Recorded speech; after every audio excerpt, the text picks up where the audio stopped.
What's up, y'all? What up? What up? What up? What up?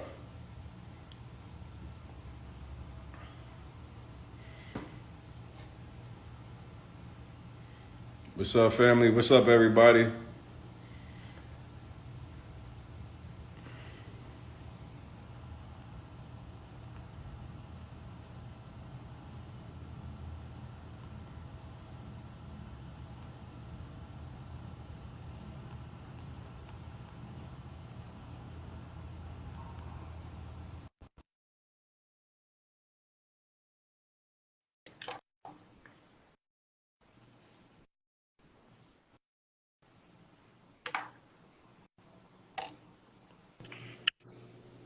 What's up? What's up, brother? How you doing? What's going on? Hey, man, I appreciate you coming in, man. Mad respect for you taking the time to come and really address some very serious allegations head on. Uh, Obviously, you got a huge platform, man. I I got a came ton to of. I came to talk about my car show this weekend in Memphis, man. I'll let My you. We car can show talk this some weekend in car show Memphis. shit, cause but people really want to. We can bring up the Now I'm car just show, but fucking with you. you Ask know what you what want the to ask. people Ask really what you want want to to hear. ask. Ask what you want to ask, my nigga. We good.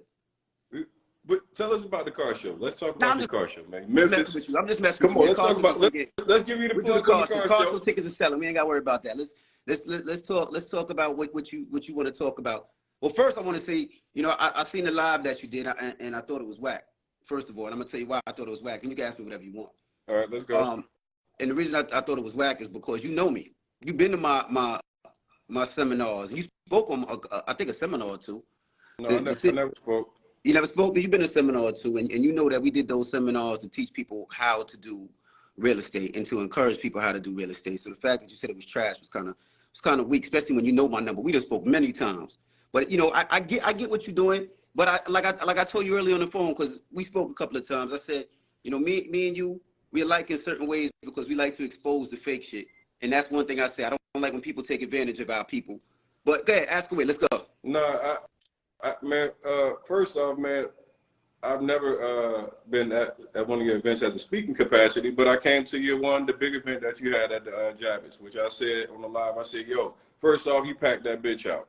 I came in and my initial impression was very impressed. I said, "I've never seen people bring people together for that scale for financial literacy." I thought it was one of the most amazing things I saw from a wide-eyed lens, right? To have our people, Hispanics, Black, all in the room getting education. I'm like, Yeah. yo, that's dope as fuck. I mean, Now I'll be transparent. you Coming said it was into trash yesterday, now and that hold on, was let me finish. Now I'm gonna go finish. ahead. Go Now ahead. coming into I was expecting to get some information and some knowledge, and I felt like it was a lot left to be had when it came to the information piece. It wasn't filled with game that I expected to get from the.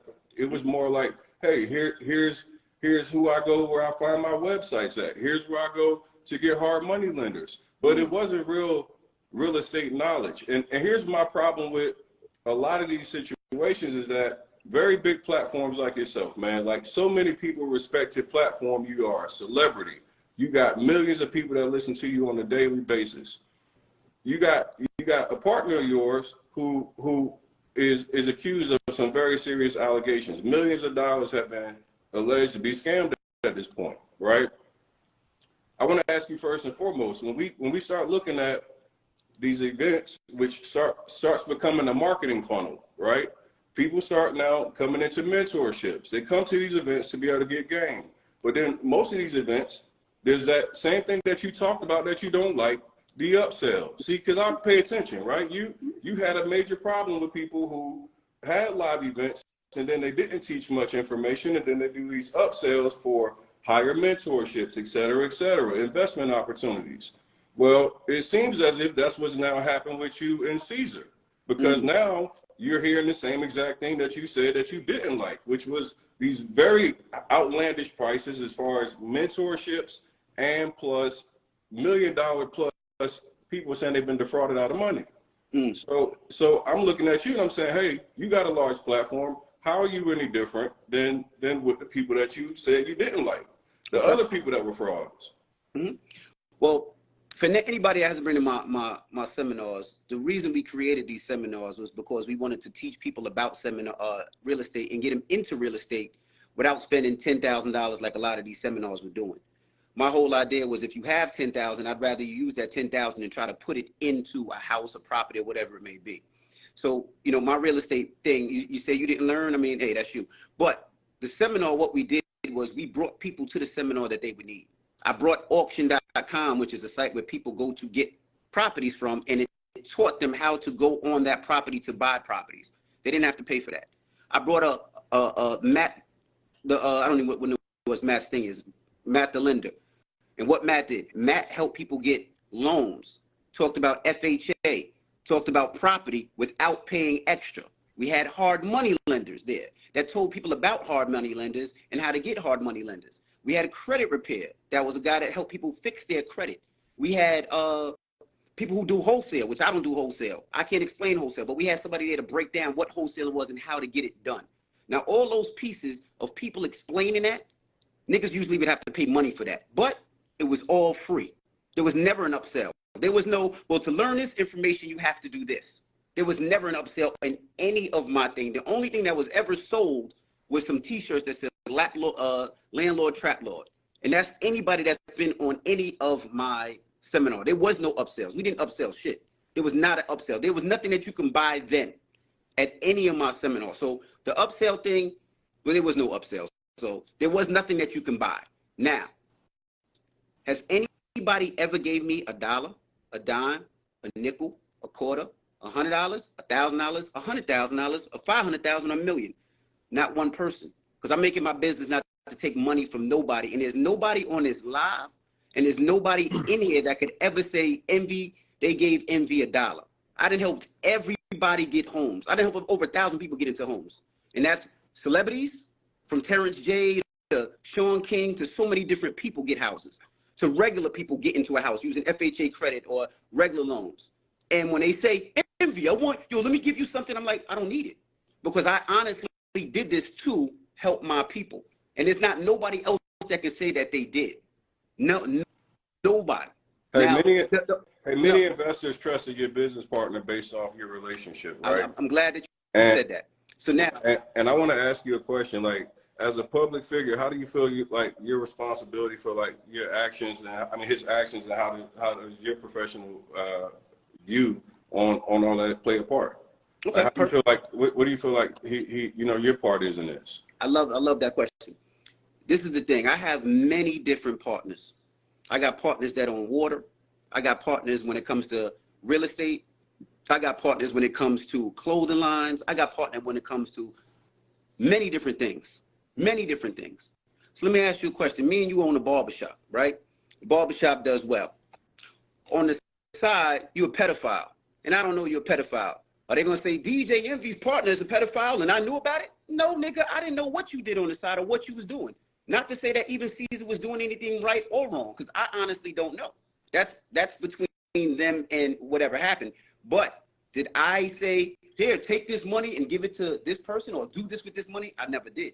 And nobody's ever come to me. And anybody who's ever came, if you ever came to my seminar, I tell everybody on this stage, whether it's credit repair or it's a conventional lender, do your homework, because I don't trust anybody. And I said that. And I said the reason I don't trust anybody is because, like anything in this world, somebody will treat me different because I'm a quote-unquote celebrity than they'll treat somebody else. And if you've been to my seminars, I say that 1,000,000 times, where the speakers get offended sometimes. But the reason I do that is because I don't trust people. I don't trust anybody. I don't. That's just me. Even with real estate, I'm not a person that just buys because I never seen. I need to touch the house. I need to feel it. I need to walk through it. I need to know things on my own. So if by you putting out DJ Envy and a picture of me and Caesar saying that y'all did that, I didn't scam nobody for no money. I didn't take no money. And like I said, the thing with me and you is where I go from different is you know me. You say you didn't have my number. My number's the same. You got my number. You can call me anytime. Well, I actually didn't have your number, Henry, but like and as soon as I heard, what did I do? I sent my number. But let me ask you a question, because the guy last night, he said that he gave Caesar $1 million. When he said he came to the office, you were right there to greet him. He said he felt like you were part of the entire process as far as bringing him into the, him even deciding to make this investment. He's like, I would never have made $1 million investment if I didn't have DJ Envy co-signing him and telling me that, yo, he's a good dude. And then I come to the office and he's in the exact same office as I'm walking in before we even come to an agreement on the deal.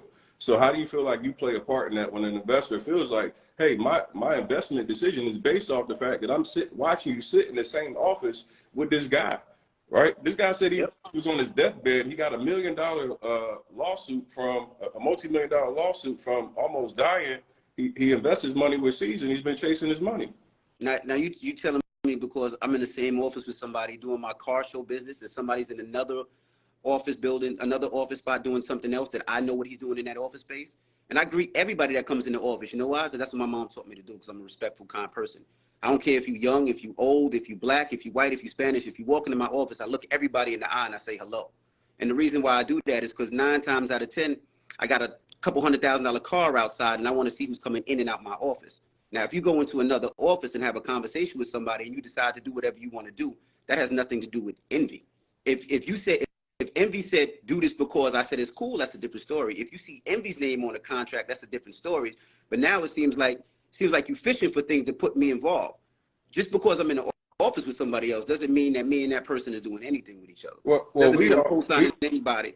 Doesn't mean that at all. And now if that person, we look at you and Caesar from a perspective that you guys are business partners. So like every time I've ever seen anything with real estate, you guys both do it together. Like no, we all business partners. When I see the events, anytime I see Caesar never speaks. I only hear you speak. So no, Caesar definitely speaks. Every time we see an ad, I see C's looking over like this, and you are actually doing the presentation. So he's not like the person that's the spokesperson. So I'm just being real. When we look at it, like this man wouldn't have. Nobody would fuck with Caesar if it wasn't for DJ Envy. Like I wouldn't know who he was if it wasn't for you. Like most of these people wouldn't, when you say I'm attaching you, it's because you marketed them. Everywhere we see FlippingNJ, there's DJ Envy. So if I'm just looking at it and I'm saying, if this is a guy that I'm investing with, I'm investing based off your likeness. Well, see, this is the thing. I'm not anybody's babysitter. I don't tell people what to do and what not to do. Now, Caesar's a guy that got me into real estate. And he got me into real estate where I purchased a lot of homes. And because of that, he made me a lot of money where I own these houses and I have tenants. And I was excited about it. And I was excited about it because not too many people that look like me are buying property. So I told Caesar, let's teach people how to do it. Now, we taught a lot of people how to do it. We taught a lot of people how to buy homes. We taught a lot of people about FHA and things that people had no idea about. Now, that's my business with Caesar. That's my business with a lot of people. Now, if you go outside of that and want to jump in on your own, that has nothing to do with the kid. That has nothing to do with me. I'm not part of those deals. I'm not part of anything that goes on. I could be a partner with Elon Musk, and me and Elon Musk do Teslas together. Now, if Elon Musk decides he wants to do his space property, and he does some foul shit on the space property, people are like, oh, well, I invested because Envy was part of the Tesla. No, that ain't got. Then people need to stop being followers and be leaders. People got to do their own homework. When I give anybody money for any of my investments, some do well, some don't do well. All my investments, I do my own homework. If you come up to me right now and say, yo, Envy, I got a crib in Miami and it's worth this. I'm not doing it because you a nice guy that got a lot of followers. I would be a fucking asshole. I call my accountant and I'm like, hey, look at this deal. Does this deal make sense? No, it doesn't make sense. I'm not doing it. So that's how it is. That's what people I like keeping it real, right? 100%. So how has your business dealings been with Caesar? Some have been great, some haven't been. Some have been really good and I made a lot of money, and some have been slow. And that's why I say when people invest money, sometimes it goes like this, right? And you know this. I didn't hit with Caesar a couple of times and flip money in less than 30 days. Some of my builders, like the school, we still got, and I haven't got my money back yet. But I know that's part of the game. But I also do know there's certain things that need to happen. Like when it comes to Caesar, we've had a conversation, and I spoke to him, and I spoke to Jen, and I told him if he does, and I asked him personally, I said, do you owe people money? Does he owe you money? We have an investment together that we're going to sell. He does not owe me money. We partnered up on a property. We partnered up on a property, and he went half. It's owe you money, DJ Envy? To school, let me tell you. You and I talked offline, DJ Envy. No, I'm going to tell you 100%. No, I'm going to tell you 100%. You can't do that, DJ Envy. I'm gonna tell you the truth. You gonna let me speak or we not? No, but we got to. If we're gonna tell the truth, we got to tell the truth. We gonna tell the truth. Now, we speaking the truth. Because I tell you everything. I talk to you offline. That's what I'm saying. I told you, me and Caesar, we bought a school. That's the only outstanding deal that we have. That school never came back, and that school is not done yet. When I spoke to Caesar today, I told him I have a problem, and he said I'm giving you your money back. That's it. So we don't have any dealings with each other. And I even told you, because when we had that conversation, I called him last night. I'm like, do you owe anybody money? Caesar told me no. He said there was people that we invested with that did well, and there was people that we didn't invest with that it takes a little longer. And I told him, nigga, whatever you need to do, give them people back their money. That's all it is. But when it comes to it, that's what it is. And you find somebody else that will talk to you on live in a minute to talk to you about the real, because I honestly, but you know, we talked offline though. That's why I asked you the question. And it's like, we personally offline. I mean, I know you might be wanting to still not really throw your man under, but like, we talked offline. And we spoke online yesterday. That's why I was kind of upset when you put out a picture of me and Caesar and said DJ's every partner owes all this money. And I'm like, damn, my nigga, we spoke last night. And I'm telling you, I would tell you. But, I get it. My name on it is a little, you get more clicks and all that. 1,000% it gets more clicks. But that's the same thing you do when you call out real estate investors and then you do a real estate event. That's called marketing, right? That was part of your marketing. Like you throwing somebody under the bus that fucks with you, which is weird. But I don't care because I really didn't take nobody's money. And I just want to tell you, the dude that you talked about that allegedly owes $1 million, I just got off the phone with him. And the first thing he said was, I did meet you when I went to the office, but we never spoke. You just said hello and kept it moving. So, I don't know why Tony would say that, you certified that deal or you made the deal comfortable. I'm like, nigga, we didn't even talk. If he walked past me now, I wouldn't even know who he was. I speak to anybody that comes to my office. But what I would like to do, I would like to get Caesar on there and y'all have a conversation, and then you can ask him all the questions you need to ask him. So I asked you another question last night because you were very direct about the fact that you wanted to distance yourself from being involved in any dealings that you didn't know about with Caesar and these investments. What do you feel like you should do as far as your platform responsibility with letting the people know that have invested with Caesar based off your likeness? Well, I tell everybody, no matter what you do when you invest, you make sure you do your homework when it comes to anything. This is what I tell everybody all the time. You make sure you do your homework. I do feel like you're saying Caesar's guilty before hearing his side of the coin, which I think is kind of crazy. I mean, anybody can say anything they want, man. I just seen today that I owe people money. I just seen all types of shit. But the thing is, I think you should have that man on here to have a conversation and give his side of the story. There's two sides of the story. Well, there's actually three sides of the story, right? His side, and then what's the truth. And I think before somebody starts saying that somebody owes somebody money or somebody doing something wrong and making an accusation and an accusation, I think you need to have him on there and clear his own name up. Well, I think that's fair, but I also I tried to call you today with him on the phone, and you said you were clearly busy. So he's not. But we talk more. Don't try to flip the narrative on me because that's bullshit. And then did I not call you? I'm gonna really swing it because like I've been being nice and I've been trying to. You don't have to be nice. Did I not call you this morning? Tony, did I not call you? You said I called you 30 minutes. But you know you bullshitting too, right? I'm not bullshit. Because the fact of the matter is that you know that Caesar's been doing bad business, and you just right now really trying to distance yourself because you don't want to be implicated with it. You know that he's been fucking people over. He fucked you over. He owes you money. You told me last night he owes you money. Like, this ain't me making up shit. This ain't me just coming out and attacking anybody. This is real people. And it's like even like your man, the credit dude, that was a part of y'all whole situation, bro. He's out of 150,000. And nigga was out here talking about committing suicide.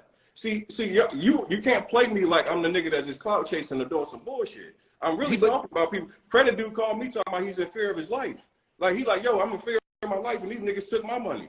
I got 7 or 8 DMs of people that's $400,000 or $500,000, bro. Last night on the phone, you told me, yo, this nigga owe me over $500,000. Don't do me now. You're gonna try to get online and make me look like shit because then I'm gonna come back with the. And this is the thing. You could come back with whatever you want. I'm gonna come back with the smoke. I just got off the phone with credit dude. I just got off the phone with credit dude, and credit dude told me that you were making things up. I just got off the phone with credit dude, and you said it's making things up. I just got off the phone with him. So obviously you are clout chasing because the main thing that you did was fuck up is you added my name, and that's what you did. You added my name. You can't tell me that you know he owe you money, but I did the real thing, and I came on here and spoke to you like a man. I didn't talk behind your back, and that's what real niggas do. When we have a conversation or disagreement, we have a conversation. All that other shit is out the window. And I'm trying to get Caesar on the phone because I called you earlier, and I tried to get him on the phone with you. I didn't try to call you earlier, and you said, yo, call me back in 30 minutes, and when you call me back, I tried to call him. Didn't you talk to me since then? And didn't I try to call him with you on the phone? Did I try to call him with you on the phone? Answer yes or no. Don't act like I ducked your phone call, my nigga. You full of shit. Yes or no? Did you say that the nigga owe you money? Obviously you full of shit. I tried to be a real nigga and talk to you, but you just a clown like everybody else. I salute you. I hope you get that nigga on the phone, and I hope y'all clear it up. And anybody, if he does owe you money, I hope that y'all get it, and I hope y'all get it straight. How much of the money did you get from I'm gonna do my best to make sure that if there is a problem issue, even though I'm not involved, hey, you manipulate right now, bro. Like you trying to dismiss yourself from the shit that you got going on. Love you, brother. I love you, brother. Peace. How you distance yourself when you the only reason that this nigga know who you are? We only know FlippingNJ based off him. Yeah, Tony is always this petty because you niggas are sitting back and okay with a nigga stealing millions of dollars from his community and saying that he's doing it for the community. See, the exact same shit that DJ Envy said he was against when he said that, hey, I'm against the gurus who are coming out here and taking advantage of people and selling their courses and programs for hundreds of thousands of dollars. He came out and did the exact same shit. He came out and did the exact same shit. So how do you say, hey, look, I'm against all these niggas that's doing this, and now you and your man got all these people that's missing money? Like real shit. Like, look at this shit. We got real motherfuckers. Where's this at?